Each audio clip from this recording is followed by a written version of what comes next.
Bom, finalmente saiu as primeiras gameplays de fato de Jurassic World Evolution 3. E aí, Dino Nerds, tudo certo? Estamos aqui em mais um vídeo hoje para falar sobre o evento da Frontier que aconteceu lá em Londres relacionada ao jogo. Alguns influencers foram convidados, principalmente da gringa, para testar o jogo as primeiras horas, de jogatina ali. E eles testaram o jogo de forma ali bem top, testaram o modo campanha, depois foram para o modo livre, onde foi disponibilizado para eles alguns mapas. E eles foram vendo ali várias coisas que eram curiosidades de todo mundo, que estava aguardando por esse jogo. E matou várias curiosidades, matou também algumas esperanças, decepcionou em outras partes. Mas a gente tem muita coisa para falar hoje. Bom, vamos começar pelo modo campanha. A maioria dos influencers, eles começaram pelo modo campanha, onde a gente vai ter aquela mecânica muito parecida com Jurassic World Evolution 1, onde você vai ter que administrar vários parques em vários locais. Eles começaram com o início do modo campanha mesmo, a gente pôde ver as primeiras horas do modo campanha. E já de cara a gente consegue perceber várias coisas novas, principalmente decorações. Os parques em si eles estão muito mais decorados, muito mais bonitos ali, diversificados. Não é mais só aquela coisa de restaurante, loja de compras, bebidas. Poucas construções, sabem? Não, a gente tem uma ampla gama de construções, de decorações diferentes, algo que é muito legal. A gente pôde ver também coisas simples, inclusive, como caminhos, como decoraçõezinhas ali que davam só um glamour pro mapa, algo muito legal. E a gente pôde ver como que vai funcionar essa mecânica do workshop, principalmente. A gente viu algumas coisas do workshop, e a gente viu principalmente as coisas que nós vamos ter à disposição, e são muitas, muitas mesmo. Mas bom, a primeira coisa que a gente reparou é como vai funcionar aquela mecânica de trazer dinossauros de fora, o mercado clandestino de dinossauros. A gente pôde ver um grupo de Loxeratops sendo transportados para um cercado, inclusive dentro de uma caixa daquelas que lembra o do Jurassic Park, que inclusive é uma referência, né? E é muito da hora ver os Loxeratops ali daquela forma, daquele jeito, porque eles são liberados em grupo junto com os filhotes. Algo muito da hora. E eu, sinceramente, gostei dessa mecânica de transporte de dinossauros dessa forma. Eu inclusive, gostaria que fosse todo tipo de transporte, não só o de mercado clandestino. Mas, infelizmente, é só esse mesmo que vai ter essa caixinha. O comportamento dos filhotes também é outra coisa que tá incrível. É muito legal ver os filhotes interagirem com os pais, com os dinossauros adultos. Eu gosto bastante de ver essas interações com os dinossauros, com os pais, com seus pais, os filhotes interagindo com os pais. Então, sinceramente, os comportamentos para os filhotes atenderam bastante minhas expectativas. Eu gostei bastante de ver ali como funciona a relação deles. Inclusive, é da hora ver eles nascendo, por exemplo, aparece ali a cutscene bem na hora. Você tá fazendo as coisas no parque, nasce um filhote. Você pode ver, aparecer a notificação lá em cima, você vai ver. A gente viu, inclusive, um filhote de Maiasauro nascendo do ninho, algo muito legal. A gente também conseguiu ver o tempo que esses dinossauros eles vão demorar para eles crescerem. Eu vi de 6 a 8 anos, ali no jogo. Então, muito top essa parte. Esse negócio de idade deve dar tipo uns 40 minutos de jogatina, pra cada ano de dinossauro. Deve dar por aí. Até eles chegarem a 8 anos, eu acho que é isso, é uns 40 minutos. Eu não lembro agora se tem uma regra mesmo pra esse esquema de tempo no jogo. Porém, foi muito legal ver, por exemplo, os filhotes de Megalodon nascendo também.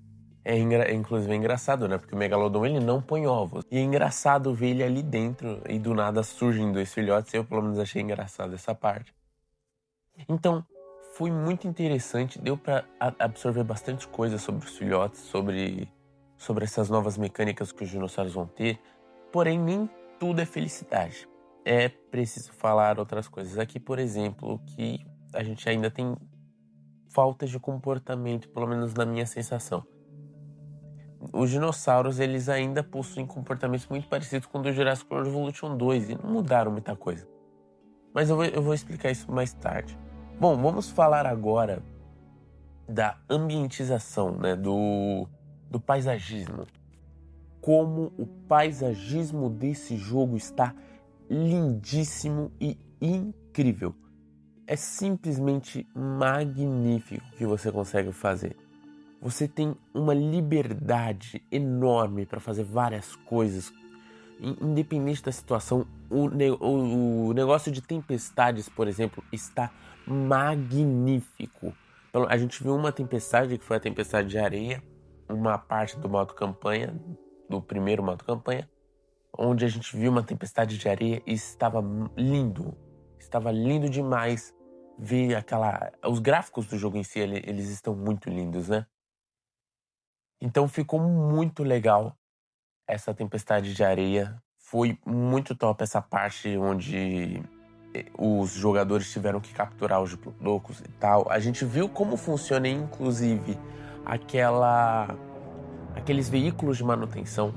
Foi muito interessante. Então, basicamente, eu vou tentar explicar aqui para vocês como vai funcionar essa parte do veículo de manutenção, né?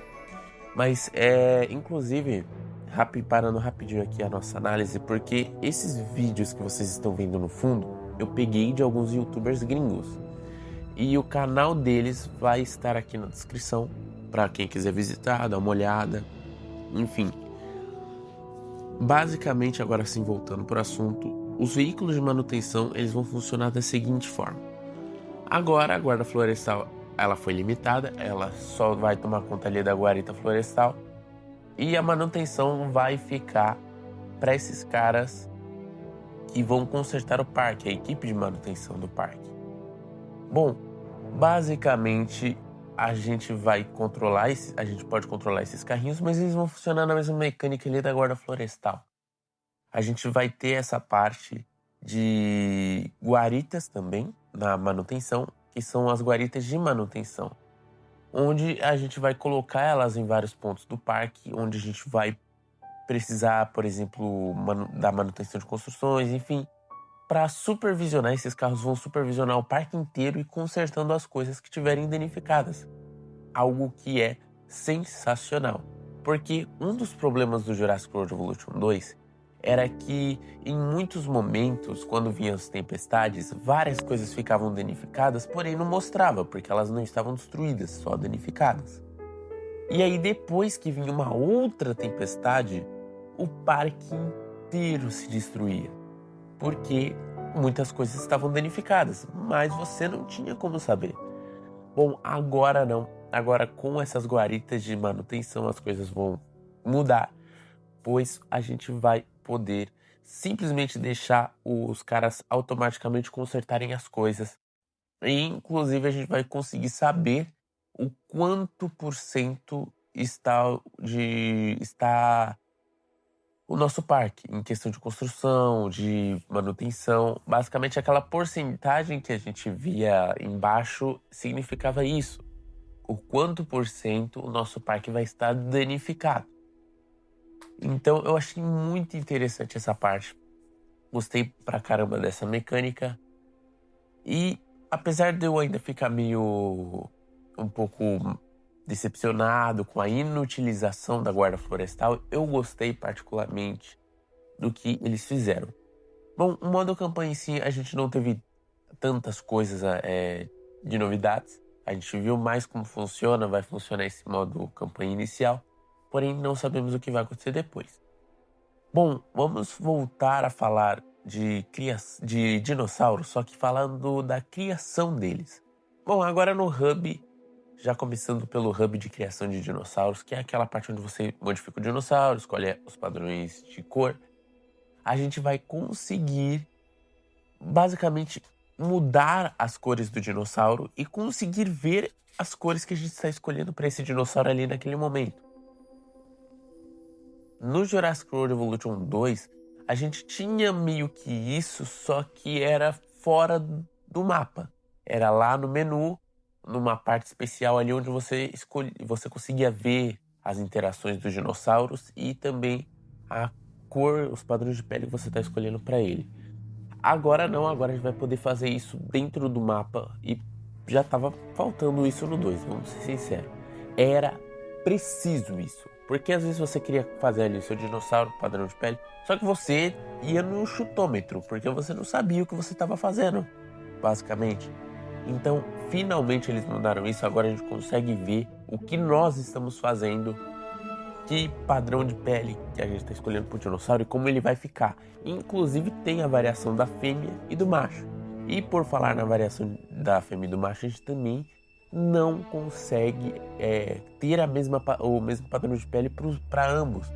Mesmo se você colocar dois padrões de pele igual para os dois, fica diferente, o que é muito incrível. Vamos também falar agora sobre a modificação de terreno. Que coisa maravilhosa que está a modificação de terreno, que é o próprio paisagismo, né? Eu falei na parte do mapa, né, na parte da decoração do parque. Agora vamos falar mesmo sobre a modificação do terreno, que está magnífica.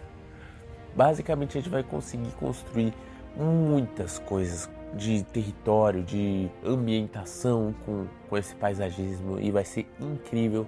A gente viu os jogadores fazendo montanhas, cachoeiras, conseguiu ver eles fazendo florestas ali, deixando o parque mais arborizado.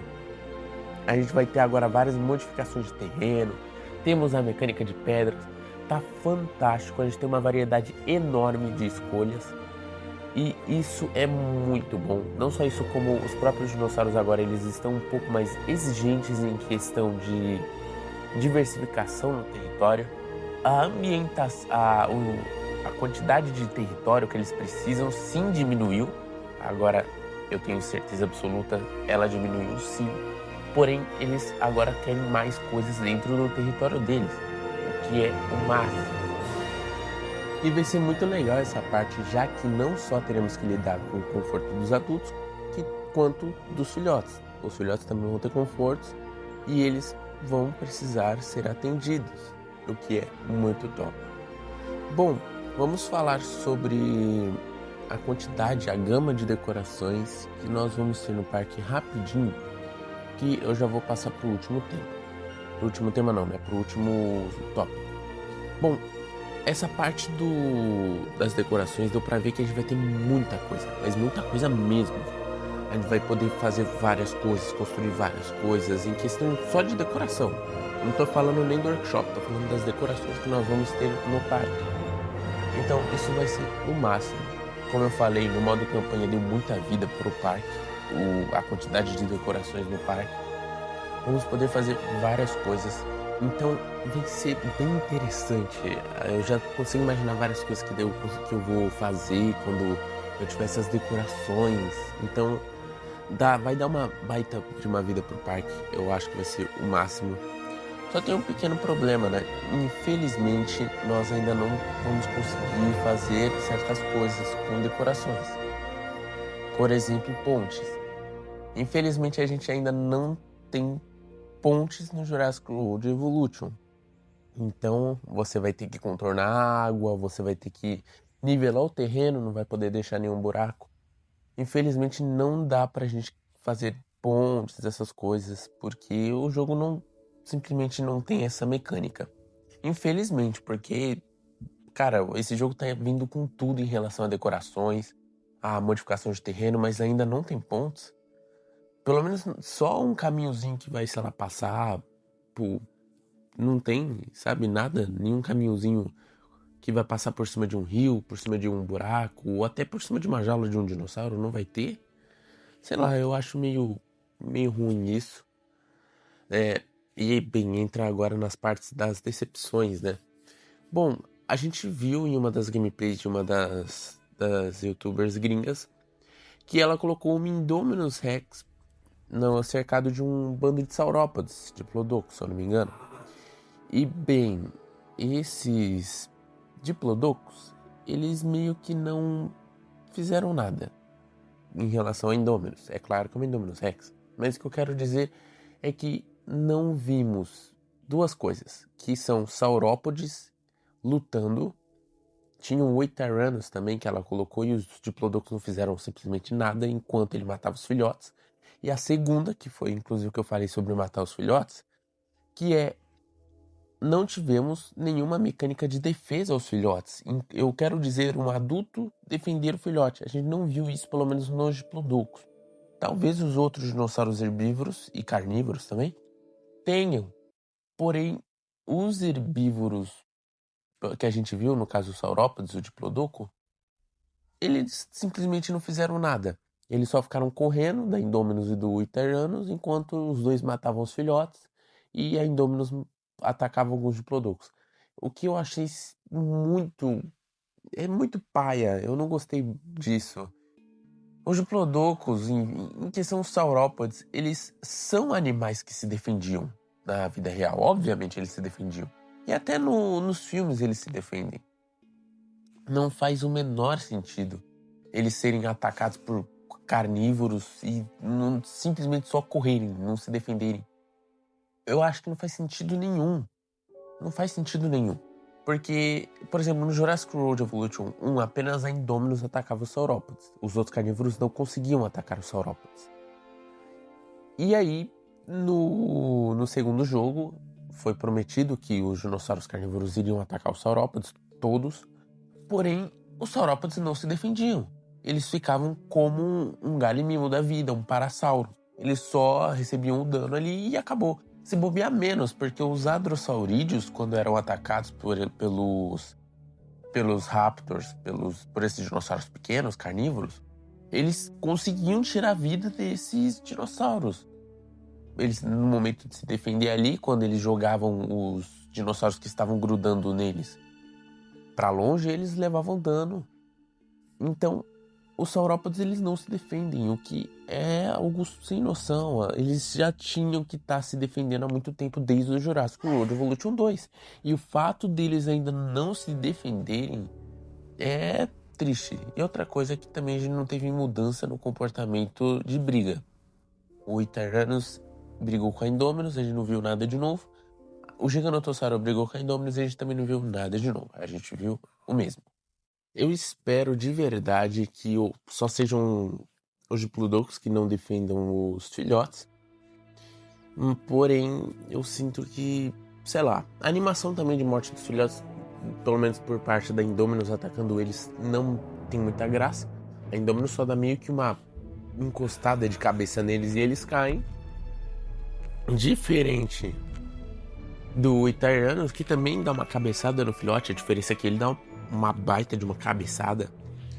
E enfim, a morte de filhote também não tá tão legal assim. Inclusive dá dó, dá muita dó. Porém, sei lá, eu espero que só seja, como ainda não é o jogo final, né, o resultado final, que eles ainda tenham coisas a colocar dentro do jogo. Porque o que foi apresentado de comportamento, eu não gostei particularmente. Isso fez com que eu não esteja mais hypado pro jogo? Claro que não, eu continuo hypado pro jogo, continuo aguardando a vinda desse jogo tão maravilhoso. Porém, eu espero que nós possamos ter coisas novas logo logo.